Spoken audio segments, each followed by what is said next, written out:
Okay, we're going to have a look at what to do if you find out that something's not working in the house, you've lost power to your lights or your sockets, you go to the fuse board and you notice that this device is down here, you're not quite sure what it is. So we're going to go through what your fuse board has installed inside it and what to do to try and get the power back on. So you might have a situation like this as well. You look at your fuse board, you've got no labels, nothing telling you what does what. So it's even more confusing. So we're going to start right at the beginning. We'll have a look at the main switch. The main switch isolates the consumer unit. With the main switch in the off position, power to all the circuits will be disconnected. So also you'll have no power to the house. This switches everything off. The switching in a consumer unit, a fuse board, is generally up for on and down for off. Okay, some of the devices you have in the fuse board are called MCBs. These are the devices which protect all the individual circuits. So if one of these trips, that'll switch power off to that one circuit. Put it back on again, it'll come on. So this will protect your light circuit, for example, or a socket circuit. So these are the actual individual circuits. These devices protect the individual circuits. But if you've got no labels, it's difficult to know what each fuse does if you're unsure about your consumer unit. So a B6 is generally, or just a 6 amp MCB is generally used for lighting circuits. A 16 amp could be used for heating, immersion heater, a small radial circuit for a single socket, something like that. A 32 amp MCB would be for sockets, possibly for an oven or a hob, or your washing machine and other appliances. And 32 plus, 40 amp, 50 amp even, that's going to be something for a large current using device like an electric shower. Okay,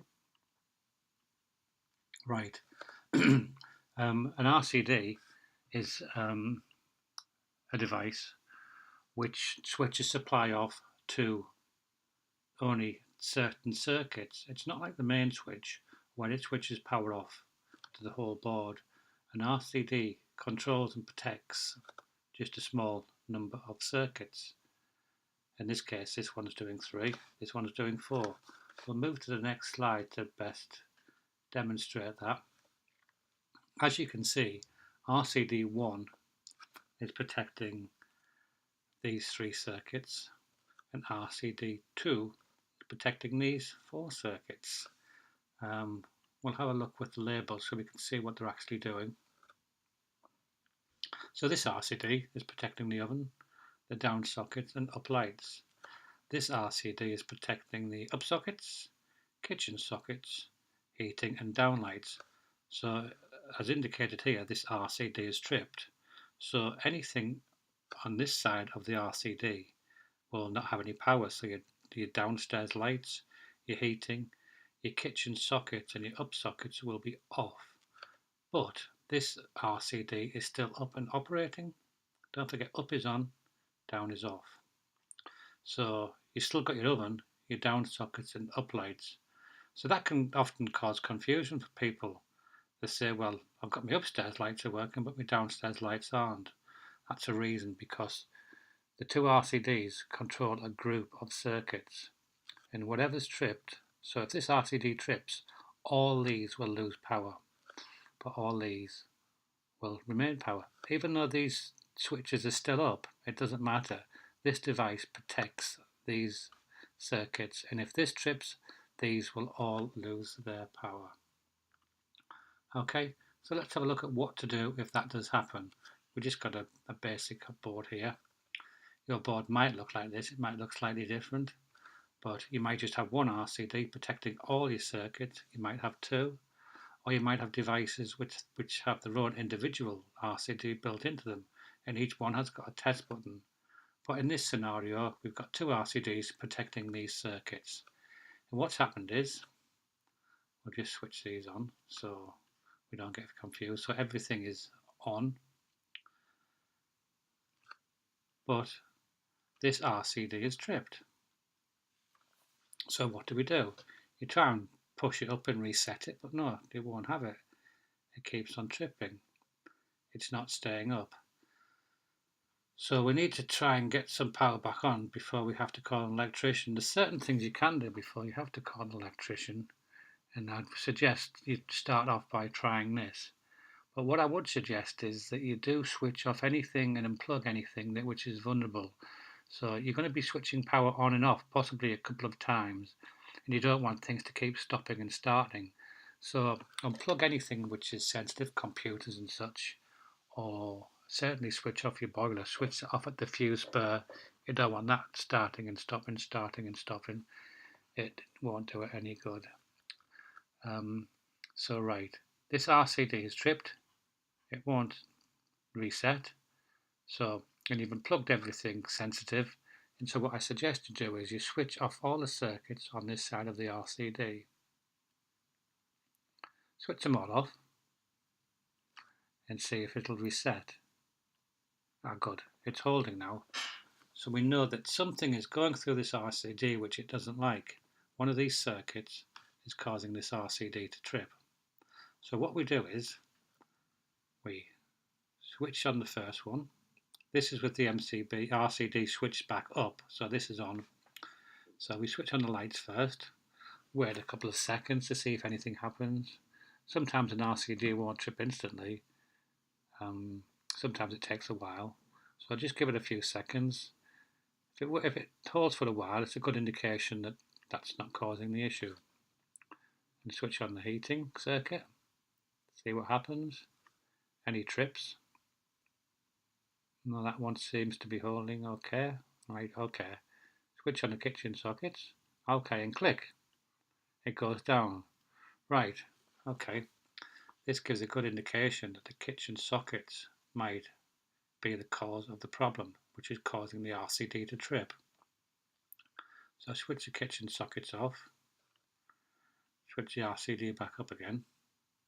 Okay, see if that holds. Still holding. Switch the final one on. You never know, there might be two faults, so we'll just double check. Everything's holding. That's great. Okay, so switch everything back off again.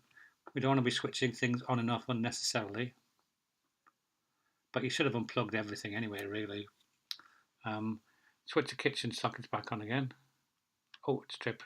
Goes again. So that's a good indication that there's something not right in the kitchen. So we'll switch that off. And now is a good chance to go around your kitchen and just double check that you've unplugged everything. Switch everything off. Things you might have forgotten about, such as your hob extractor. Switch that off. If you've got any appliances, unplug all your appliances. Your washing machine, your dishwasher, your kettle and things like that. And then see if, with everything unplugged, see if it'll stay on. So if you switch the kitchen sockets back on and it trips again, and you know that you've switched everything off, that possibly might be a time to start thinking about calling an electrician, because all we can do here is try and isolate it to a particular part of the circuit or a particular device which is tripping it. But there's something else we can still do. So we'll switch this off again, push the RCD back up, see if it sets. If it sets, that's a good sign. It means that it's possibly not some kind of damage to cable embedded in the ceiling or in the wall or under the floorboards. Sometimes the cable does get damaged. Little mice might have a nibble on it, or it might have rubbed or been damaged on installation, and that's causing an issue. The conductors are touching in the cable, or it could be an issue in one of the back of the sockets. The thing is, it could be an issue with anything, but we think we've isolated the kitchen sockets. You've unplugged everything, and it's holding, which is good. Okay, so maybe just try starting a few things, plug a few things in to see if it causes the RCD to trip. So you can plug your kettle in, and if you plug your kettle in and So obviously switch your kitchen sockets back on, and you plug your kettle in and it trips straight away. It's a good indication that it's the kettle that's causing the problem. So you can do this with a few various appliances. You could try switching things on and see if it causes the RCD to trip or not. And that's a kind of basic way of fault finding and finding out what might be causing the issue with the RCD. It might be the case that you just can't find it. RCDs are very sensitive, and it might not be an appliance, it might be something in the infrastructure of the building. If that's the case, you're going to have to call an electrician who can do some more thorough testing. But this is just a way of finding out if it's something simple, a device, your coffee machine, if it's your fridge. Hopefully nothing like a washing machine or something starts getting expensive if that's a fault. So that's a good way of just testing. So you unplug everything, see if it holds, and slowly start introducing the circuits back again and seeing if it holds. And if something causes it to trip, you've got a definite cause and effect. You plug the kettle in and it goes, the kettle's causing the problem, and it's time to go to the shops and buy a new kettle. But sometimes you just don't know, you can't find what's causing it, and the RCD just keeps on tripping. But what you have found out is that the kitchen circuit is causing the problem. So you can put on all your other MCBs and you can reset your RCD. So the good thing is you've got power back to most of the house. You've got your downstairs lights on, you've got your heating back on, you've got your up sockets back on. Unfortunately, your kitchen sockets aren't working, and we can't find out simply what's causing that. None of the appliances seem to be causing it. So you're going to have to call an electrician to come and have a look. But you have got most of the power back on, and you can run an extension lead from one of your socket circuits into the kitchen, so you can temporarily get your fridge and freezer plugged back in and running, so it all doesn't defrost. So that's just a basic idea of what to do if your RCD trips and won't reset. Okay, I hope that's been of some help to you, and thanks for watching. Okay, bye now.